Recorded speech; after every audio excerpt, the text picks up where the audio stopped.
Hi, I'm back on the Good, Bad, and Godly channel. My name is Inolo Mominu, and the joy of the Lord is my strength. Today, I'm talking about surrendering my expectations. And I wrote a piece that was inspired by a song by Victoria Orinze and Nathaniel Bassey called Far Beyond. It was also inspired by scriptures from Ephesians chapter 1 and chapter 3, and then from Psalm 139 verses 16. So I usually write about God's heart. I write about his heart for me, his heart for people, his heart for situations. I also write about my heart for him, my heart for people, my heart for situations. And so this piece is about our heart, me and his heart, for me surrendering my expectations. And I'm gonna start. It says, before one of my days came to be, you ordained all of them. You wrote in my books, fashioned my days, and upon my unformed body you gazed. In love, you chose me before the foundation of the earth, saying, be holy, be blameless. In your wisdom, you adopted me by Christ. Your doing is marvelous in my eyes. According to the good pleasure of your will, do exceedingly, do abundantly, do more than I can ask or think, do far beyond my expectations. I surrender. My hope is in you and you alone. You are wisdom, you are knowledge, you are understanding, you are the way, the truth, the life.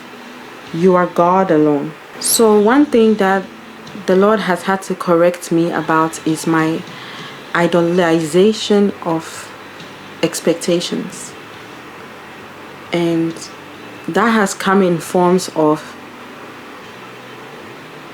thinking he should do things in my timing, thinking he should do things my way, thinking he should do things basically when and how I want them. Because if he says, for example, let me give an example. If he says, oh, tomorrow I'm giving you bread, my focus will be on tomorrow. It won't be on the fact that he's giving me bread. It won't be on the fact that he can provide the bread, right?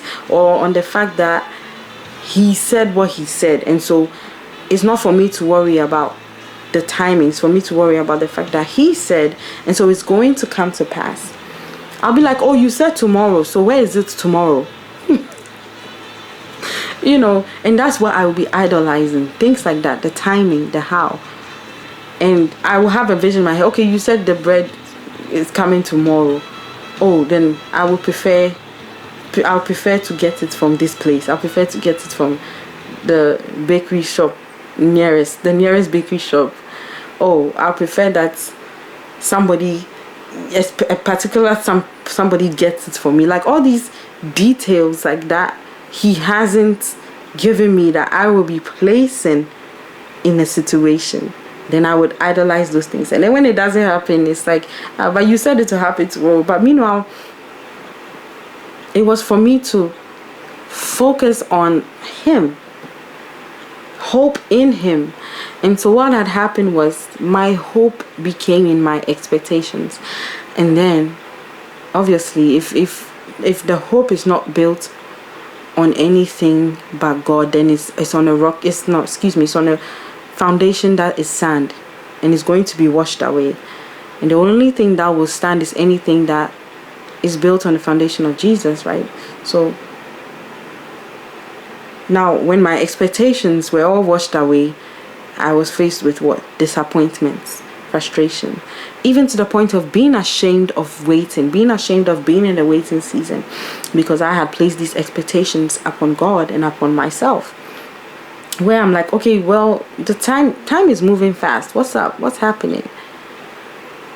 Forgetting that, or not knowing that in his wisdom, he does things in order. And so it can take the longest time ever, but his focus is everything should be in order. Like the way he created the universe, it was all in order. He did things in a way that nothing was lacking for the creation process. I'm learning that if I hope in him, then I would see his wisdom, I would see his knowledge, I would see his ways, I would see his thoughts, I would see what he wants me to see about him, because a relationship with God is basically for us to learn about each other, to be known by him and to know him, and to just enjoy the beauty of the process, to enjoy everything that he has ordained for us, to walk before him. But I was like, oh, the timing. That was my biggest thing, the timing. The way it should be done. And then, of course, that's part of the pride, the entitlement. I want to go back on being ashamed of the waiting process. When I say that, I meant like, it got to a point, I was ashamed to say I was waiting on God. Because you've been waiting on God all this while, nothing is happening. And of course, that also exposed that part about people pleasing. They're like, oh, what are people going to say? Like, you've been waiting on God all this while, nothing is happening. Every time you're waiting on God, every time you're waiting on God, you know, people will make comments like, you know, God is not going to come down and do this for you. You have to do it. And I'm like, no, I know why I'm waiting on God, but I'm no longer going to say I'm waiting on God. I'll just say that, oh, it's in the works. Or I'll say that, I'm no longer going to say, oh, I'm waiting on God. I'm just going to say, oh, I'm working on something. You know what I mean? I'm working on, just to brush them off my shoulder, like, go away, like, leave me alone. I'm working on something. But in my heart, I knew that I was ashamed of the waiting process, and I was ashamed of continually saying I'm waiting on God. And now I have learned that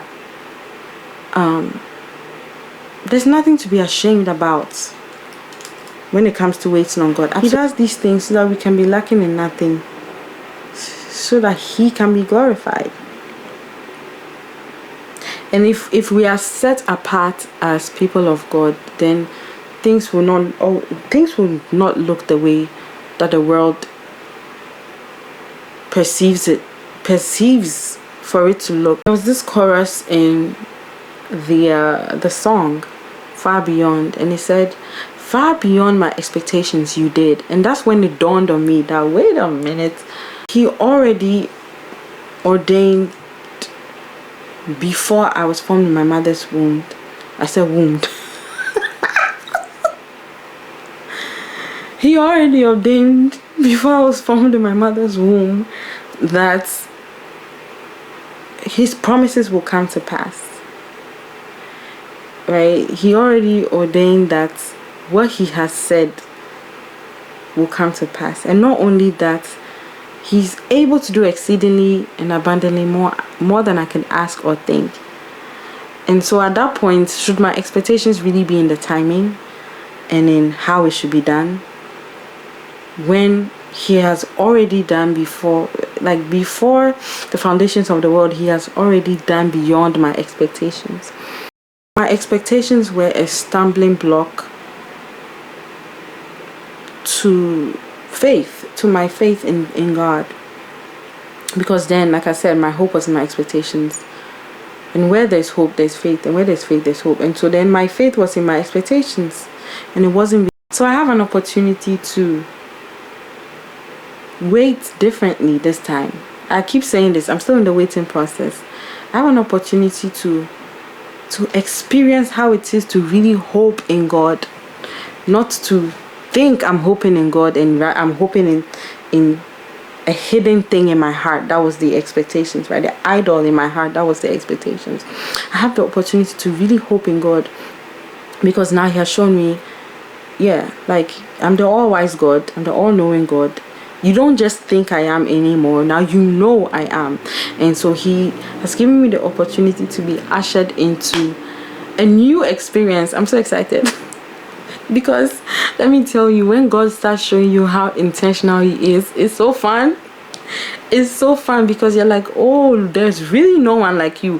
Who else thinks this way? Oh my God, really? Nobody can think this way. Like, it's so fun because you get to see how intricate it is. That's one of my favorite things about God, that he's so intentional, he's so intricate, he's so detailed. I feel like, I don't know whether I want to cry tears of joy or whatever about what I'm saying, but like, it's so good when he starts to show you how intentional he is and how he has the ability to really put things in order.